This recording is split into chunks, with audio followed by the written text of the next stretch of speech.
Hi, I'm Mike from Craft Supplies USA, and today we're going to show you how to make a custom handle for a pizza cutter. A hybrid blank is made from a nice stabilized burl cap and epoxy resin to create a unique, one-of-a-kind handle. Let's talk about the supplies needed to complete this project. First, we're going to want a pressure pot for the casting process. We'll need our casting resin. We'll be using the Alumilite.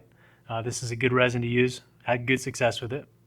We've got our pigments we'll use, some nitrile gloves, our mixing cup and a spatula to mix. We've got our mold release. We've got our mold here. If you don't have a mold, you can make some. You can make a mold to fit the size of blank you're going to be casting. We have a scale to weigh our epoxy, so we have the right measurement ratio. And then we have our burl cap. This is a nice stabilized piece of Maple Burl. And the reason we stabilize it is it makes it a lot more durable. The wood's a lot harder, so it'll be similar to hardness as the epoxy, and it doesn't float when we put it into our mold. Unstabilized wood a lot of times will float, so you have to weigh it down, but best practice is to use stabilized material, as well as once we put our threaded insert in for our pizza cutter, this will be a lot more durable than just unstabilized Maple Burl. But we cleaned it off, we wire brushed it and got all the debris out of the burl cap so it looks nice and ready to cast. So we're ready for the casting process. Alright, so let's get ready to cast. First thing I want to do is get my gloves on. I don't want to get epoxy or mold release on your skin. So we'll get these ready, and I'll be using the mold release and prepping the mold. I've already blown this out with an air compressor so it's nice and clean. And we'll just do a nice light mist with our mold release. This is an 1.5" by 6" mold. That'll be a really good size for a project handle. This is made out of UHMW. You can make it out of HDPE, melamine board. There's a ton of different videos on YouTube about making your own casting molds. So now that this is ready, we'll move this off to the side and we'll get our scale out. We'll set our mixing cup on there and we'll zero this out. And based on the amount of volume that we'll need, I think I'm going to do 3 ounces of each. And this is mixed by weight, 1-to-1 ratio. So just trickle that in there until we get to 3 ounces. Okay, that's side A. And then we'll get side B, same thing.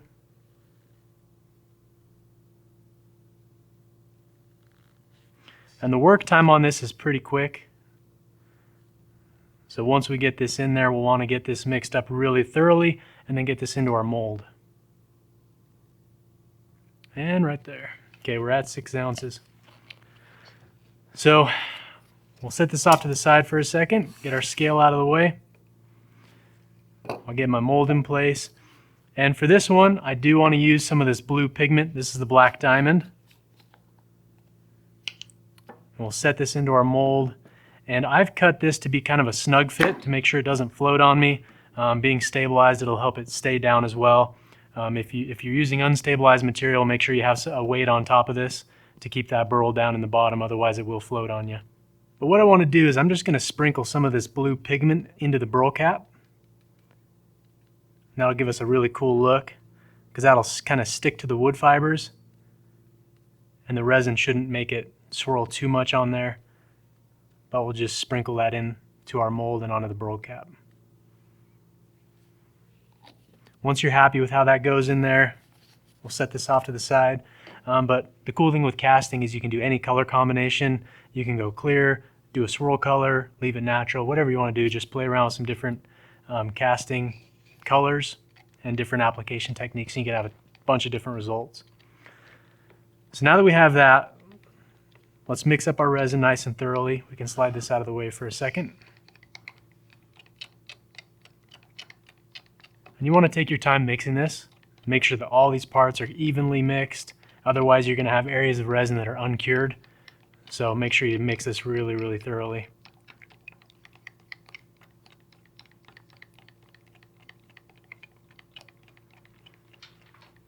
The reason we're using this Alumilite slow is it's really forgiving when you're turning it. It's nice and a lot more forgiving. It's not very brittle.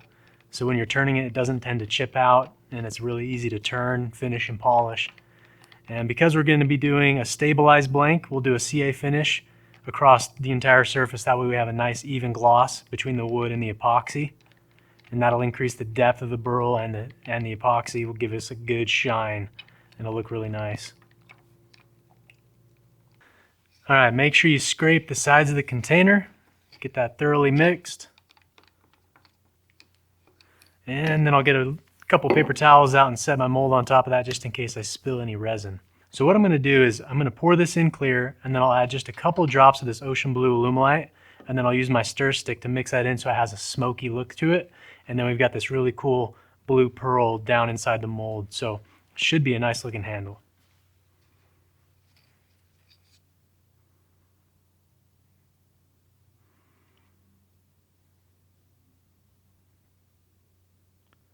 But you can see that blue pearl is swirling in there nice. It's staying on the burl cap, so it looks cool.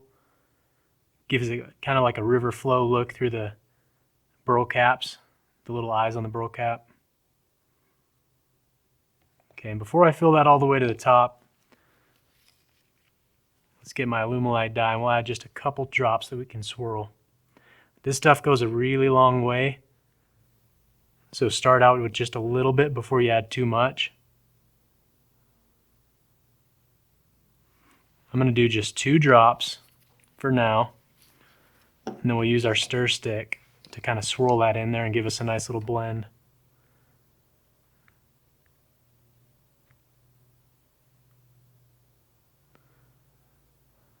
That's giving me a really cool effect there. I think that looks nice.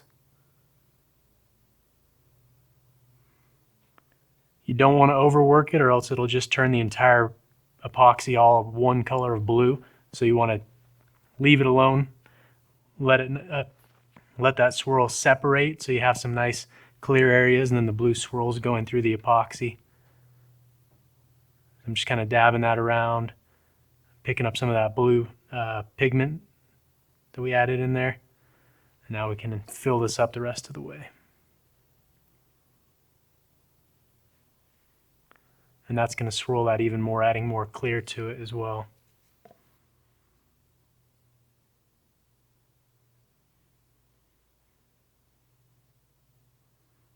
Okay, I'm going to fill that just a hair below the line. This mold size is plenty big enough to get a handle out of, even if it's just a little undersized. But I'm pretty happy with that. So you can see that piece of wood is staying nice and settled in the bottom. If you're not using stabilized material, make sure you weigh that down, or have something that you can put on top to press it in. But I'm really happy with the swirls we got going on in here. I think it looks pretty cool. So now that we've got it mixed, we've got our wood in there, everything's ready to go into the pot. So we'll set this in, and then we'll take this outside and pressure this up to our operating pressure tank. I think it's 60 psi, and then we'll let this sit for 24 hours and cure, and then we'll come back tomorrow and demold it. So let's get this set in. I'll slide this out of the way for a moment. So now we can set our mold into our pot.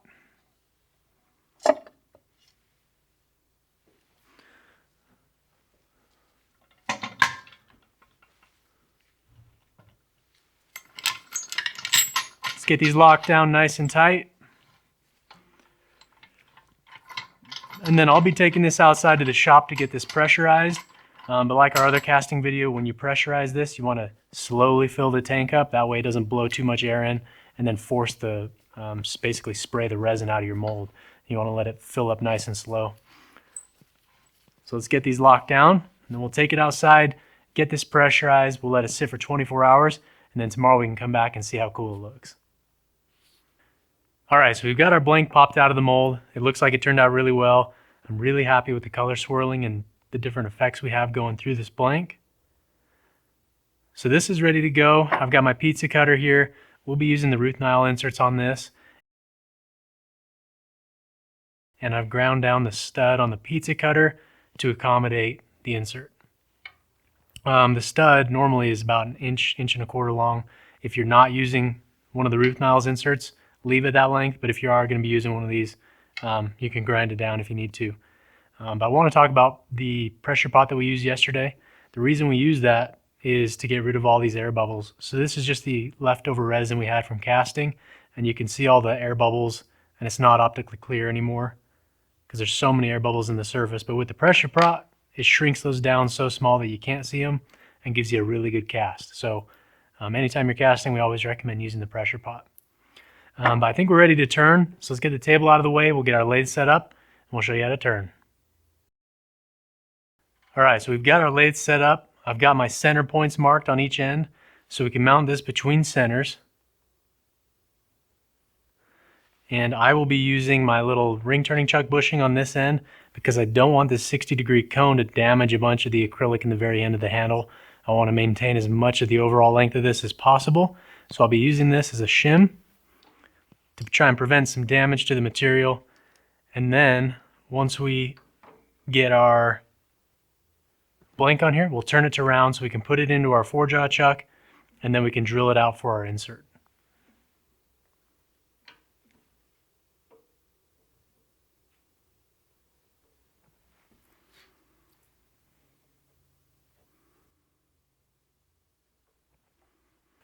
All right, so we got our blank between centers.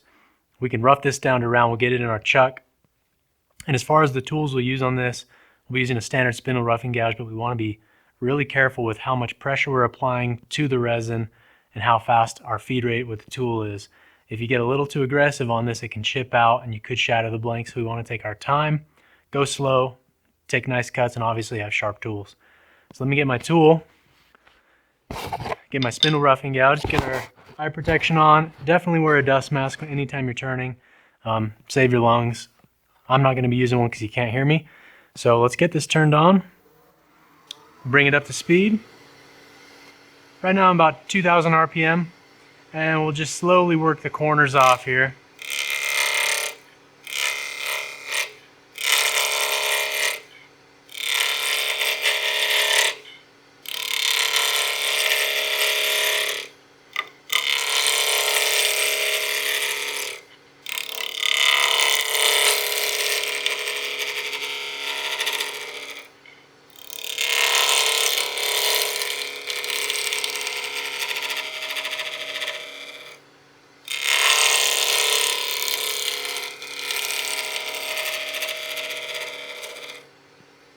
Fortunately, the Alumilite resin that we cast in is pretty forgiving. It's not really brittle like a lot of the other epoxies out there. So it does give us, it's a little gentler to work with, and it's not as prone to blowing out. But you still want to take your time and be very light with your cuts.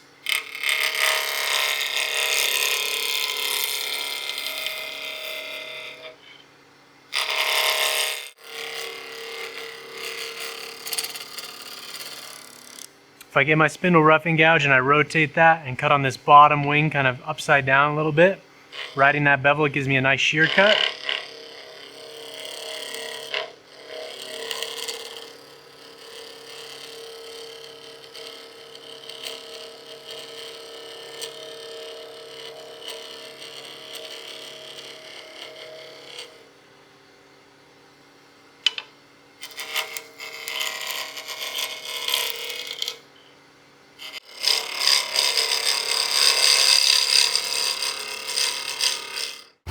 All right, so we're almost where we need to be, and the dust coming off this is really nasty, so I'm going to put my mask on and finish roughing this down. But you can see the really cool pattern we have with pretty much half burl, half resin.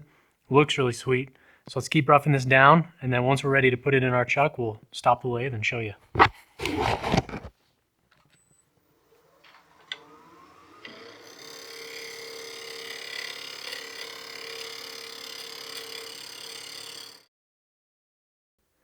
All right, so we're close enough to round now that we can put this in our chuck, drill out the end for our insert, and then we can put this on our ring turning chuck and turn this to our final shape. So let's take this off the lathe. But you can see how cool that's going to look. We've got a really good swirl pattern. That blue pigment we put on the wood looks really cool. And we've got a good even mix of burl and resin. So really excited for this. All right, I'll be using the VM100 with my pin jaws. These are a really good set of jaws for when you're drilling out blanks, especially smaller handle blanks like this. And we'll be gripping on the resin side because I want my insert in the wood side. That way the insert doesn't show through the resin.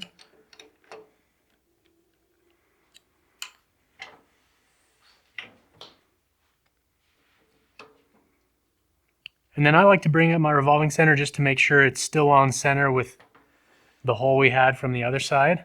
That looks like it's good there. And then we can clamp this down. And you don't want to get crazy with your chuck pressure here. If you torque that down a ton, you could crack or fracture that resin. So you want to be kind of gentle with your torque on it. We'll turn that on and give it a spin, make sure everything's running pretty good. Looks good to me. I'll get my scraper and true this up and slightly concave this face here, because once we mount it on our ring turning chuck with the bushing that we need, we won't be able to access or turn or sand and finish this end.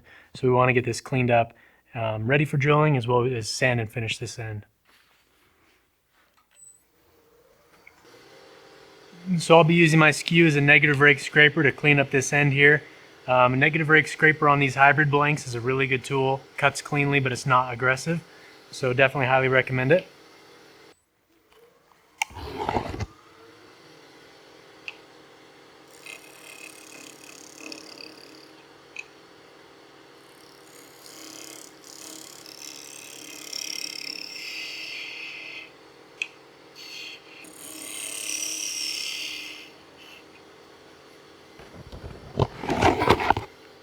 All right, so I have this end right here trued up. There's a little bit out around just on the outside edge, but we'll turn this away, so I'm not concerned with that.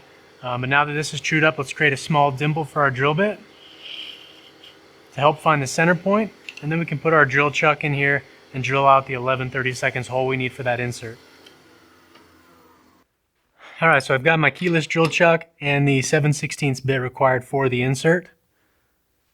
So let's get that mounted. All right, so let's turn the lathe on. We'll bring our speed down for our drilling, about 500 RPM. And we'll use the trick that Dixing taught us. We keep the tailstock loose, the quill loose, and we advance that bit until it finds its natural center point, and then we can lock that down and then just barely snug up the quill. That'll take some of the play out of the quill and help that drill a little bit more accurately.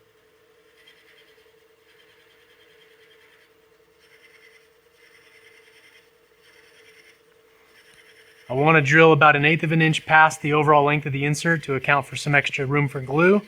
That way it doesn't press that insert out, because it's going to be a pretty tight fit with this bit.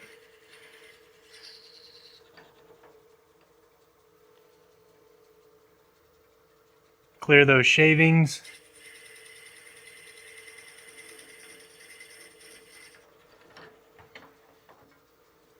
All right.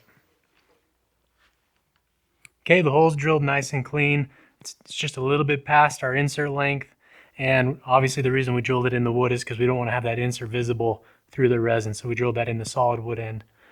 Now we can get our CA glue, and then I'll lightly coat the hole. If you want to use an epoxy or something like that, you're more than welcome to, but I've had good luck with the CA glue for the insert. Don't go too heavy on the glue, because if you put too much in there and there's not enough room for it, you'll press that insert in and a bunch of glue will come out. But you can see the insert has a bunch of nice glue grooves on there to help give you a good bond. We'll press that in there nice and flush.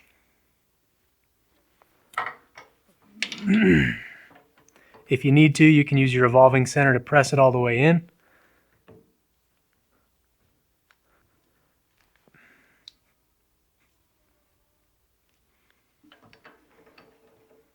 And then we'll hit that with a little bit of activator.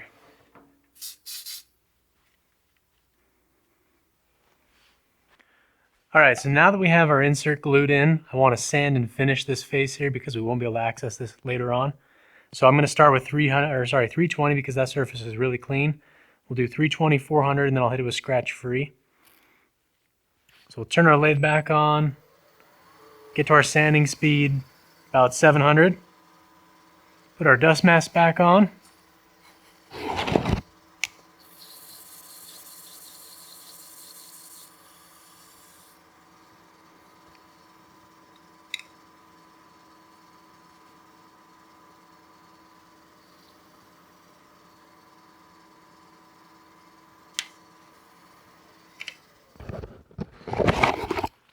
All right, that surface looks pretty good. And then I like to throw just a little bit of wax on the inside of these threads.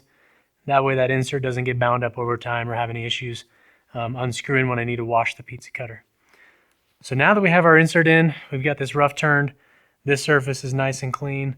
Let's take this out of the chuck and we'll put on our ring turning chuck. You could use the bottle stopper mandrel as well.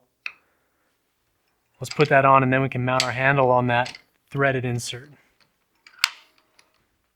Alright, so I changed my mind. This was on the table, so I'll just be using this collet chuck with the bottle stopper mandrel. And one thing I want to mention is because of the length of this insert, it's a little bit more shallow than what this stud is. So instead of using the bushing that comes with the bottle stopper chuck, I'll use the ring turning chuck bushing to kind of shim that up a little bit so it engages nice and tight on the threads. So let's thread this all the way on, get it nice and snug, and then we'll bring up our revolving center, and then I'll use a ring turning chuck bushing on this end as well to save that acrylic here from getting damaged by the center point.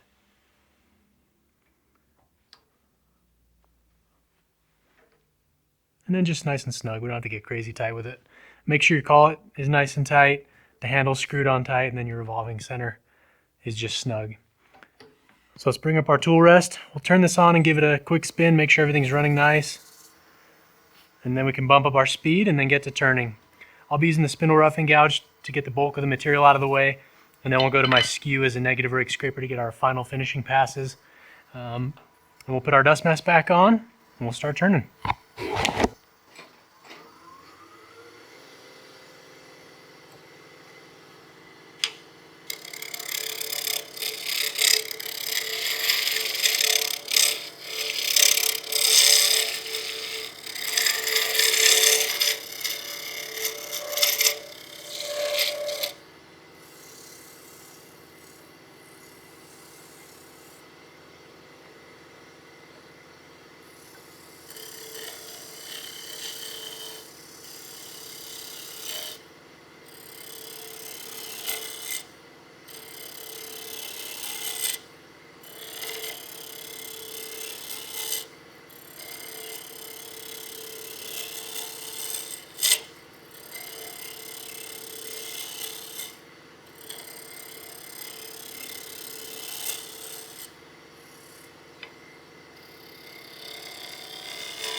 Alright, so right now I'm just using the tip of the skew to round over this end towards the bushing.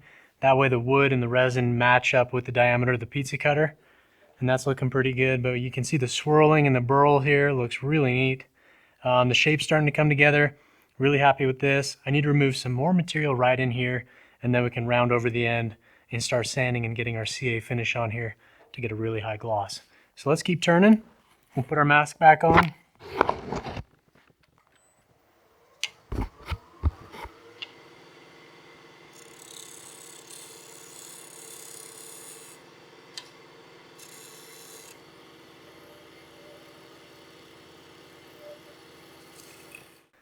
Alright, so now that we have this shape pretty much where we want to be, I've got the end of this rounded over as close as I can get with this bushing in place. So let's move our tailstock out of the way, and we'll use our skew to finish rounding this over, and then we can start sanding and getting our CA finish on here. The resin's popping really good. It's got a really good look to it. If I throw some wax on there, that'll increase that clarity so you can kind of see the swirl and the depth we have in this piece. But the cool thing too is because of the curve on this end, it magnifies the burl cap inside, makes them look a lot bigger than they really are. So it's going to be a really good looking piece, I think, when we're done. So let's get this out of the way and then we can finish turning the end.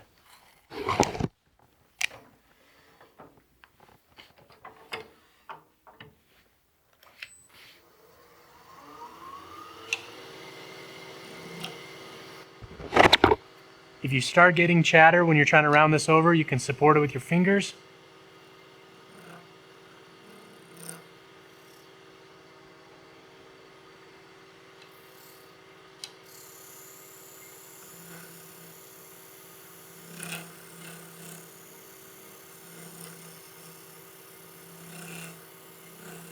This is where the negative rake scraper really comes into play. It's not a self-feeding cut, so it allows you to take these, because we're really unsupported. We have that small threaded stud supporting a piece 6 inches off there, so there's not a lot of support here on the cutting end. That's why we're using our fingers, and we're using a nice, easy cutting tool.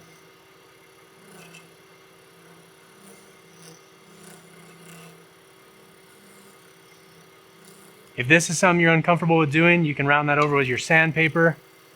But anytime I can use a tool to make a cut, I'll do it. I'm just gently supporting that with my support hand. I'm not gripping it to where it's getting hot. It's just barely resting on there, just giving that a little support, just enough to where I can make the cut.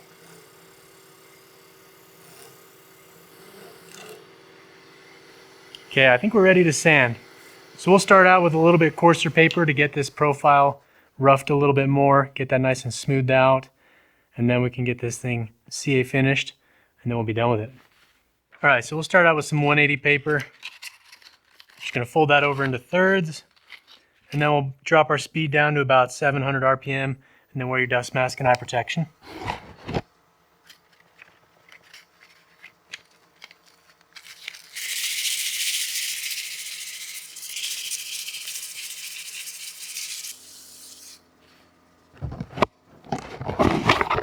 All right, so I think we're about there. I'm just using my palm to round over the end of the handle, get a nice uniform shape, get that as a nice comfortable handle. I think we've got it pretty much smoothed out the way we want. So now we can bump up higher in grit and get this ready for a CA finish. One thing I do want to do while the lathe is stopped is just sand this direction to get rid of some of those deeper radial scratches.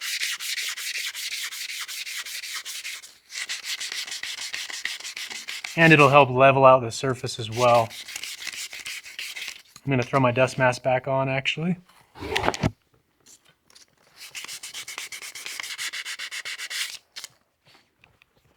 All right, so now we can go up to our 240 grit, keep sanding.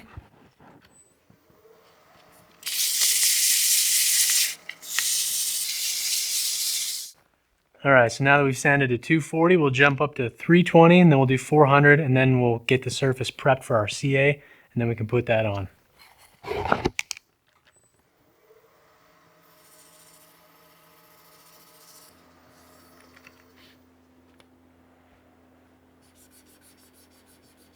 All right, so we've sanded through 400.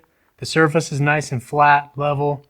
Now we can clean off the surface with some denatured alcohol to strip all this dust off here to ensure a good bond with the CA finish. And then we'll do probably 2 or 3 coats of the thin CA to fill in all the scratches from sanding, and then it'll give us a really high gloss that matches between the acrylic and the wood.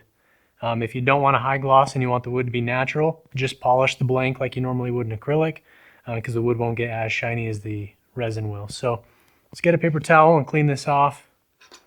All right, so I've got a jug of denatured alcohol here. Just saturate the rag, and then we'll just wipe the surface clean. You can see just how cool that acrylic looks. It's going to be really pretty when we're done with this. I'm really excited. So just strip the surface of any contaminants, any dust, anything you don't want to trap in the CA finish. We'll set this off to the side to dry. And then the nice thing about that denatured alcohol is it dries really fast. Okay, I think we're ready for our CA finish. So I'll be using the thin CA, probably just a few coats. And for the CA, I like to use these blue shop rags. They don't kick over as fast as the white paper towels do. So we'll just tear off some strips. Okay, and then I like to fold these over so I have a nice little pad. And then we'll turn our lathe on nice and slow. That looks about good, 300 RPM. And then I like to saturate the pad and then do a couple drops on a surface this big. Just work it back and forth to smooth it out as best you can.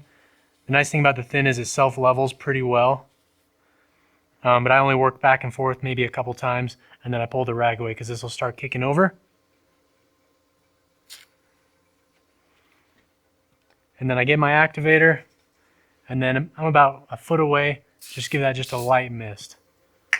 That thin CA kicks over really fast. If you over activate it, it might bloom on the surface, and you'll have to sand that back. So I'm going to throw my mask on again just for the fumes off the activator.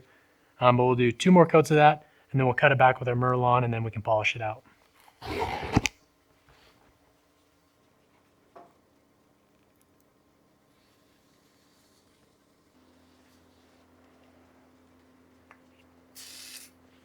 All right, so we've got 3 to 4 coats on there.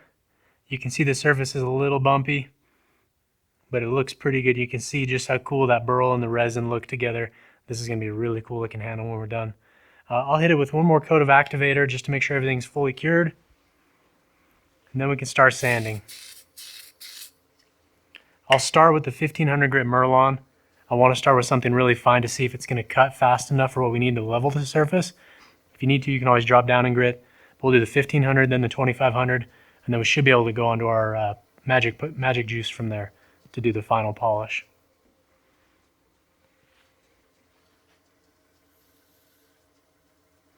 All right, once the surface is cured, it's no longer tacky or anything, we'll bump our speed up. With the Merlon, I like to go about 1500 RPM and then just lightly glide that across the surface to level out any high spots, but I don't want to remove a bunch of CA because then I'll have dull spots on the wood if we cut through it.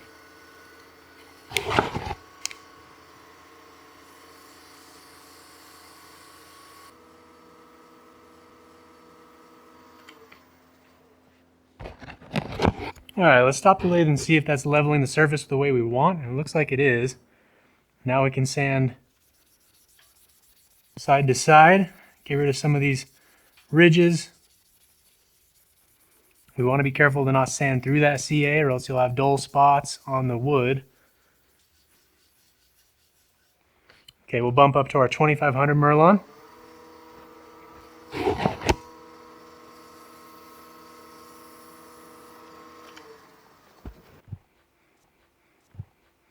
And you can see that shine's increasing with each grit that we go. The nice thing with the Merlon is it doesn't give you too many radial scratches as opposed to regular sandpaper. But after we're done with this guy, we'll go on to scratch free and then we'll hit the magic juice 6-step polish system. All right, so now that we're going to the scratch free, I'll bump my lathe speed up. Because now we're polishing, we want to have that be turning about 2500 RPM.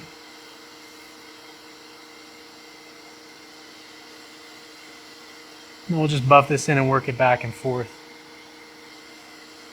We'll get a clean section of cloth and get rid of as much of that scratch free as possible. And now we're ready for the first step. I like to give these bottles a little bit of a shake just in case any of the polishing compound settles in the bottom. And then for a project handle this size, about the size of a nickel,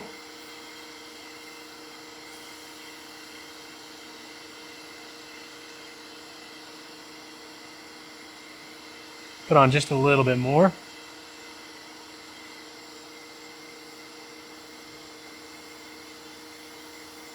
Right now I've got enough pressure to get just a little bit of heat generated, but not too hot. If you overheat the resin, it will warp on you a little bit. You could have some separation between the wood and the resin. So just warm enough to get a little bit of heat, but not too much. You can see that shine level, the reflection on here is already getting a lot better. We'll go on to step 2. And I kind of like to spread it out across the surface, and then I come back and then buff that in. Before I go on, I want to stop the lathe and just make sure we don't have any dull spots in the finish. You know, if we've sanded through the CA, but that's looking nice and shiny all the way across, and you can see the depth in that resin that we're starting to get. But that handle looks pretty sharp. The burl too, the burl is really pretty. Bunch of eyes in there, and then that resin is just really cool looking. So let's keep going through our polishing grits, and we're almost done.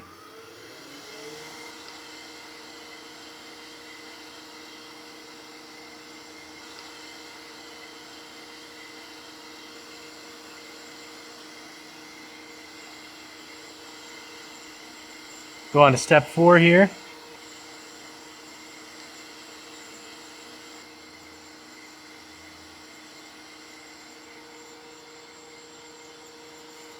Step 5, and this thing is just really popping now. A lot of depth in the resin. I can see my paper towel through it. It looks really cool.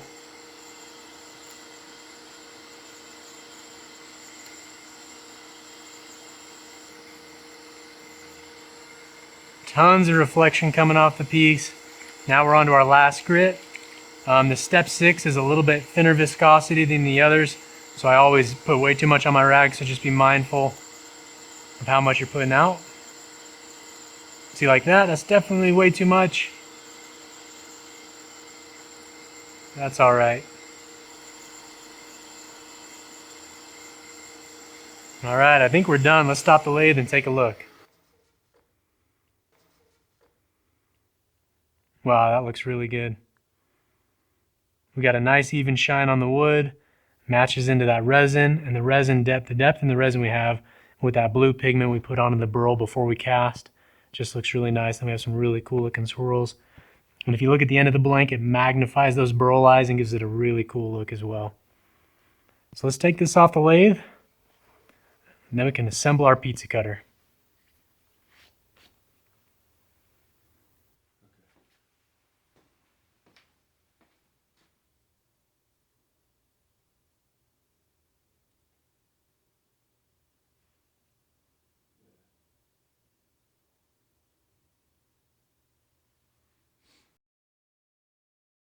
All right, so we have our pizza cutter and our handle. Let's thread these together. See how they line up. And that looks pretty good. I've got the resin on the top side, that way you can see it as you're using it. All right, so our pizza cutter is complete. We learned how to do some hybrid epoxy casting using some stabilized burl, how to get some really cool, unique, different swirls and blends in a handle like this, the turning and finishing process, as well as doing the CA finish and then using the magic juice. This is a really cool looking pizza cutter. Hopefully you guys do one. Tag us on social media, and if you have any questions, leave them in the comment section below. And if you want more wood turning videos, go ahead and subscribe to our YouTube channel.